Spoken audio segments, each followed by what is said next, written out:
O surgimento e evolução da Encol Construtora confunde-se com a história de seu fundador, o engenheiro capixaba Pedro Paulo de Souza.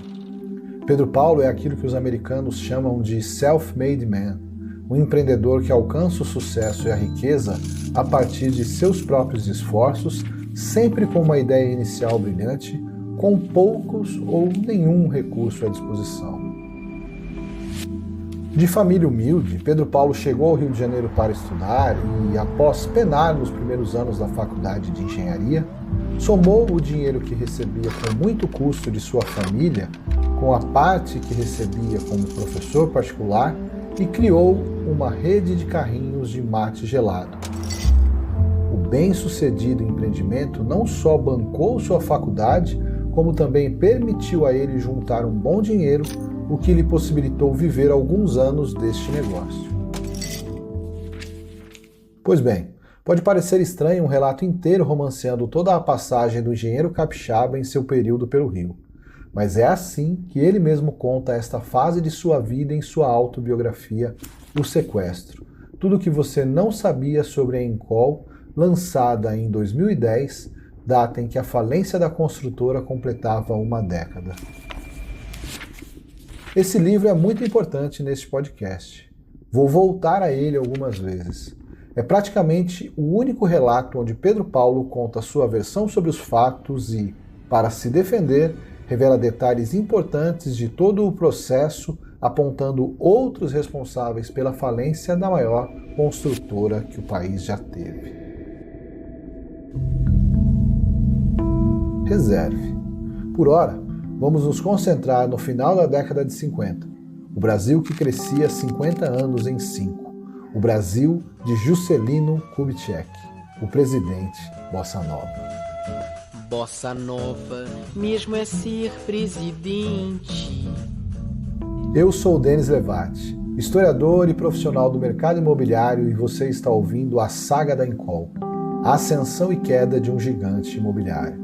Um conteúdo original Imob Report, e neste primeiro episódio você vai conhecer a fundação e a ascensão da Encol.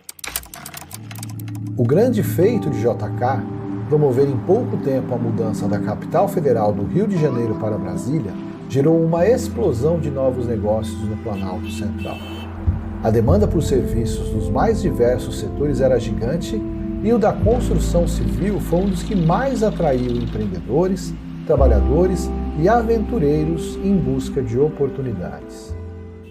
Recém-formado em engenharia civil, Pedro Paulo vendeu seus carrinhos de mate e buscou oportunidades em construtoras do Rio de Janeiro.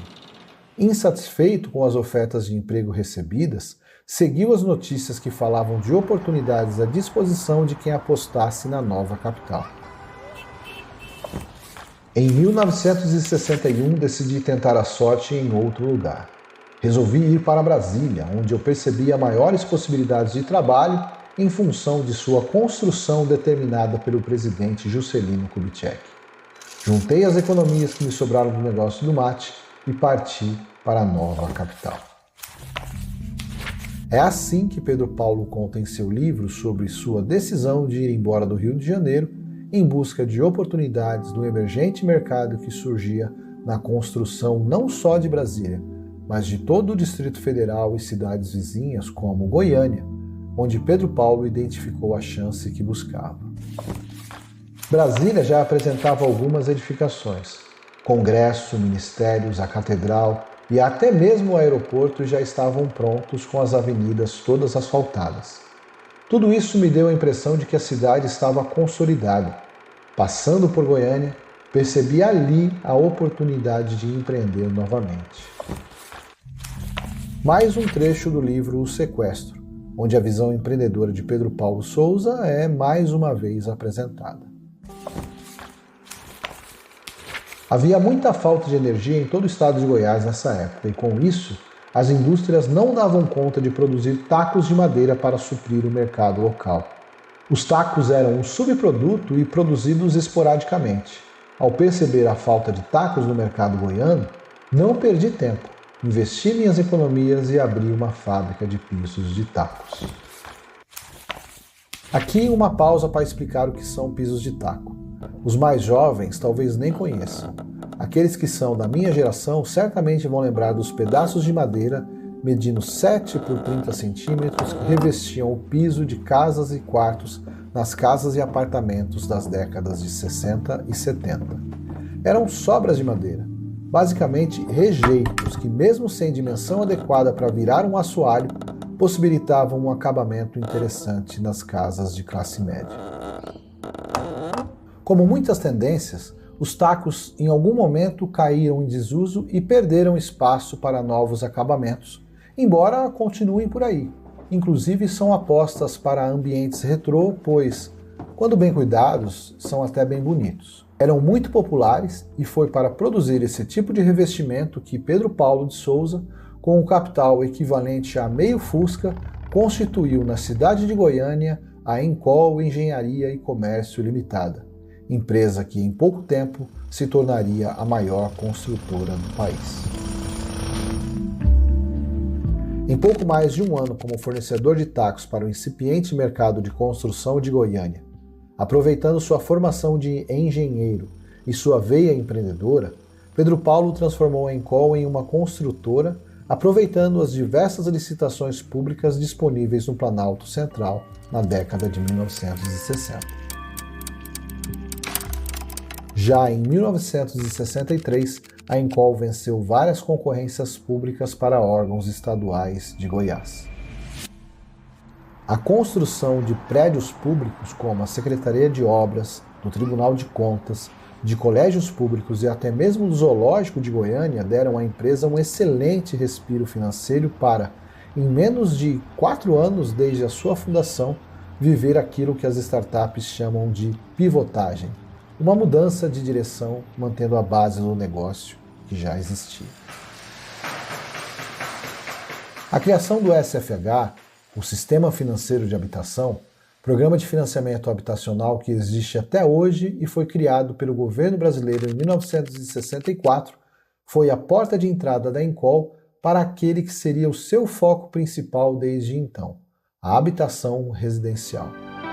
Porque não existe nada melhor do que a casa da gente. É por tudo isso. Encol, uma razão a mais para você ter o seu imóvel. Pedro Paulo conta assim essa etapa do desenvolvimento de sua empresa. A Coab de Goiás era agente do SFH e abriu concorrência para a construção de 500 casas populares em Goiânia. Decidi participar da licitação, pois era a chave que eu tinha para alavancar a Encol. Fiz uma proposta, protocolei o envelope e esperei o resultado. Quando o pessoal da Coab começou a abrir os envelopes, veio a surpresa. A Encol foi declarada ganhadora da licitação.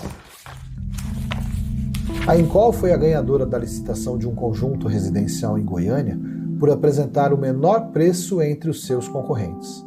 Foram as primeiras unidades residenciais da construtora. Juntamente com a vocação de construir imóveis residenciais em série, veio também a fama de atrasos na entrega e de encontrar soluções, digamos, pouco convencionais de negociação, sobre as quais falarei nos próximos episódios. Fato é que, antes do fim dos anos 60, Pedro Paulo Souza encontrou nas licitações para obras públicas de bairros residenciais a receita para o crescimento de sua pequena construtora que, antes da virada da década, chega a Brasília com o status de empresa de médio porte. Se a capital inaugurada por JK não foi capaz de convencer Pedro Paulo a empreender na cidade logo de início, foi ali que a empresa começou a crescer efetivamente. Aspas mais uma vez para o fundador da Encol. O trabalho em Brasília foi fundamental para o crescimento da Encol. Ali, a empresa teve a oportunidade de crescer e fortalecer sua marca. Concorremos e ganhamos várias obras por licitação, dentre elas, apartamentos funcionais para a Câmara dos Deputados Federais. Porém, trabalhar com licitações, com obras já orçadas, não garantiam o crescimento que eu imaginava para a Encol. Para isso, era preciso mudar e sair das obras públicas. Era hora de partir para os empreendimentos. focar no setor privado e desenvolver empreendimentos próprios de casas e apartamentos para atender a crescente classe média do Planalto Central. Foi essa a aposta que alçou a pequena fábrica de tacos de Goiânia na maior construtora de apartamentos do Brasil. Título reconhecido mesmo em época de hiperinflação e apesar do caos econômico e financeiro que foram os anos 1980, quando a Encol atingiu o seu auge. Esse é o tema do próximo episódio de A Saga da Encol, Ascensão e Queda de um Gigante Imobiliário. Até lá! A Saga da Encol, Ascensão e Queda de um Gigante Imobiliário é um conteúdo original Imob Report. Os áudios das matérias mencionadas são da TV Record, TV Globo, Bandeirantes, SBT e as propagandas da Encol mencionadas estão disponíveis no YouTube. Eu sou o Denis Levati, responsável pela pesquisa, roteiro e locução deste podcast. A edição, sonografia e mixagem ficou por conta de Vitor Schreiber. A supervisão do podcast é de Michel Prado e o projeto gráfico e identidade visual é da Cúpula.